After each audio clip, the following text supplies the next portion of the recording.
આ જીવ તમને ધનવાન અને સુખી બનાવી શકે છે। નમસ્કાર મિત્રો, જય શ્રી કૃષ્ણ, હર હર મહાદેવ।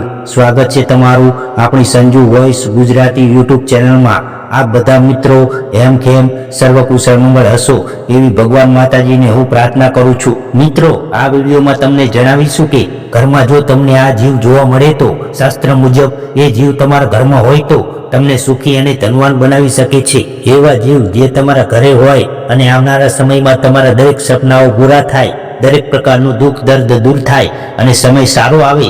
પરિવાર માટે ખૂબ જ સુખ અને સૌભાગ્યની વાત એ હોય કે તમારા ઘરમાં જીવો ત્યાં સુધી સુખ નિહાળો। એવું આ જીવ જંતુ તમારા ઘરમાં હોય તો દેવી લક્ષ્મીની કૃપા થાય, કુળદેવી માતાજીની કૃપા થાય અને આ જીવ જંતુ તમારા ઘરમાં આવે તો તમારા ભાગ્યનો ઉદય થઈ જાય। તમારો જે ખરાબ સમય હોય એ નીકળી જાય અને સારો સમય આવે એનો ઉદય થાય, દરેક સમસ્યાનો નિકાલ થાય અને બધા સપનાઓ તમારા સાકાર થઈ જાય।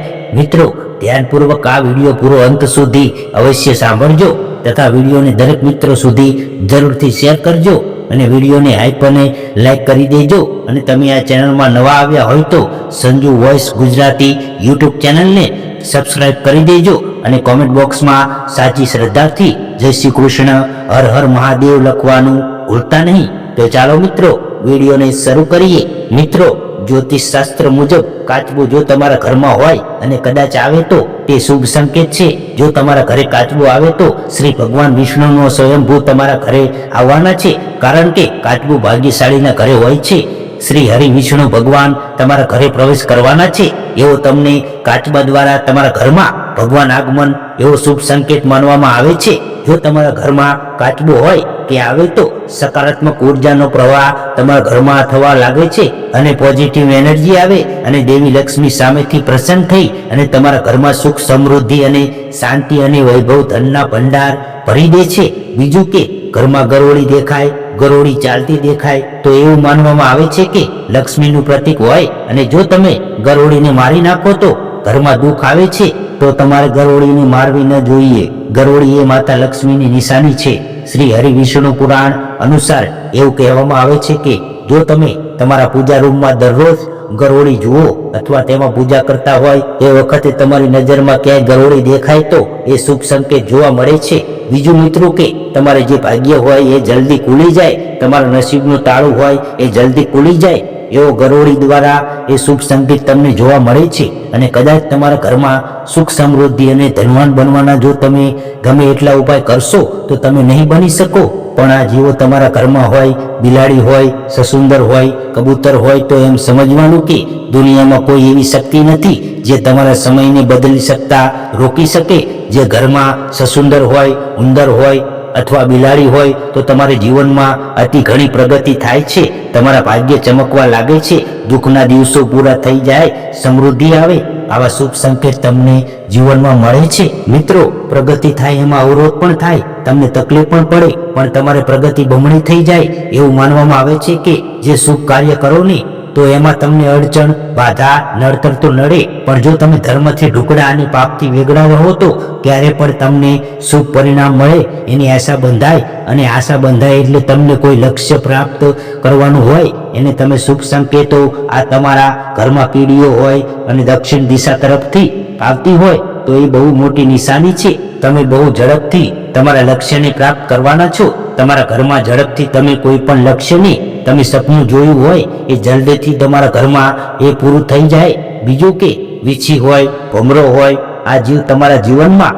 પરિવર્તન લાવે અને તમારા જીવનને એવું બનાવે કે વાસ્તુશાસ્ત્ર મુજબ તમે કોઈ કલ્પના ના કરી હોય એ પ્રમાણે તમારા જીવનમાં સુખ અને સમૃદ્ધિ લઈને આવે છે। તમે કહી ન શકો, જાણી ન શકો કોઈ પણ વસ્તુને એવી ભગવાનની કૃપા તમારા ઉપર થાય છે।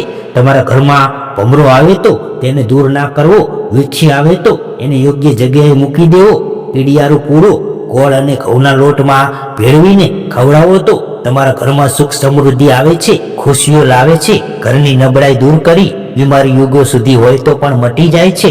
પેઢીઓની બીમારી હોય, પરંપરાગત તો પણ મટી જાય છે. ખાલી કૂતરાઓને રોટલી ખવડાવવાથી, કીડિયારો પૂરવાથી, ગાયને પૂરો ખવડાવવાથી આ બધા જીવ ધર્મના માર્ગે તમને લઈ જાય છે. એમાં ખાસ કરીને કીડિયારું હોય, નાના નાના જીવ જંતુ હોય, કરોળિયો હોય તો એને પાડી ન દેવા.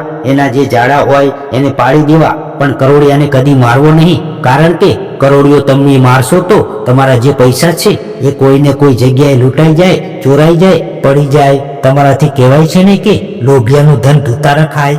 એવી રીતે તો કોઈ પણ જીવ જંતુને ક્યારેય મારવા નહીં અને કોઈને છંછેડવા નહીં. સાપ હોય, વીછી હોય, કાન ખજૂરો હોય તો એને સંસેડવા નહીં, એને યોગ્ય જગ્યાએ મૂકી દેવા, પણ મારી ના નાખવા જોઈએ. મારી અને પાપનો ભાગ તમારે ન લેવો. ઘરમાં મધમાખીઓ આવે, નાની નાની, એક લાલ કલરની હોય, એક પીળા કલરની હોય, તો એને કોઈ એવા દવાથી કે કોઈ એવો પ્રવાહથી એને મારીને નાખવી જોઈએ અને મધપૂડાને દૂર કરવાની કોશિશ ન કરવી. આપણા ઘરમાં મધમાખીનો પૂરો જોવા મળે તો એને ઉડાડી ન દેવો જોઈએ. આવું કરો તો મહાન પાપ લાગે છે. આટલી બધી કીડીઓ તમે મારી નાખો, આટલી બધી મધમાખીઓને તમે મારી નાખો તો એ અશુભ માનવામાં આવે છે. મિત્રો, ઘણા લોકો તો પતંગિયું હોય, ભમરો હોય, ફૂદડી હોય તો એને પણ મારી નાખે છે. એને લઈને કે એના જે કલર હોય, પતંગિયો બે રંગ હોય તો સુંદર દેખાય, તો એનો મનોરંજનથી આપણા જીવનમાં રંગબેરંગી ખુશીઓ ભરે એવું આગમન થાય. પણ આપણે એને સંસેડવું ન જોઈએ, મારવું ન જોઈએ. એ આપણા જીવનમાં રંગો ફેલાવે છે. ઘરમાં સુંદર સવારમાં જો કલર રંગના પતંગિયા દેખાય તો આપણા જીવનમાં કલર પથરાય અને આપણું જીવન રંગબેરંગી ખુશમય બની જાય. આ બધા જીવો તમને સારા સંકેતો આપે.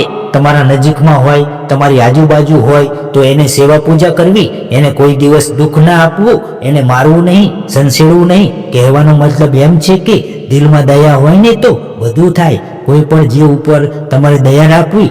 કહેવાનો અર્થ એટલો છે કે દરેક જીવ ઉપર જો દયા હોય તો તમે કોઈ પણ કાર્યમાં સફળતા મેળવી શકો છો.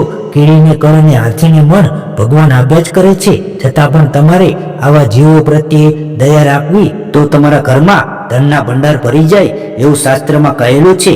આપણા ઘરે જો કોઈ પણ જીવ હોય તો એને આદર ભાવ કરવો, એને સન્માન આપવું, હેરાન ના કરવું અને એને યોગ્ય જગ્યાએ મૂકી ભગવાને તમને આપ્યું હોય તો ખવડાવવું. બાકી એને મારવું નહીં.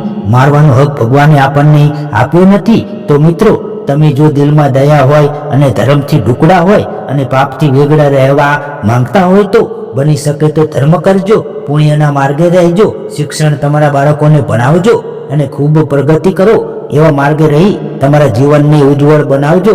ઘરમાં સકારાત્મક ઉર્જા આવે, પોઝિટિવ થાય, ઘરમાં એનર્જી બની રહે એવા વિચારો, સદવિચારોથી જીવનને ધન્ય બનાવવાની કોશિશ કરજો. તો મિત્રો, આ વિડીયોને આઈપ અને લાઈક શેર કરજો અને કોમેન્ટ બોક્સમાં સાચી શ્રદ્ધાથી જય શ્રી કૃષ્ણ, હર હર મહાદેવ લખવાનું ભૂલતા નહીં, જેથી ભગવાન મહાદેવ અને શ્રી કૃષ્ણની કૃપા આપણા સૌ પર નિરંતર બની રહે. અને મિત્રો, તમે હજુ સુધી અમારી ચેનલને સબસ્ક્રાઇબ ના કરી હોય તો સંજુ વોઇસ ગુજરાતી યુટ્યુબ ચેનલને સબસ્ક્રાઇબ કરજો. જય શ્રી કૃષ્ણ, હર હર મહાદેવ.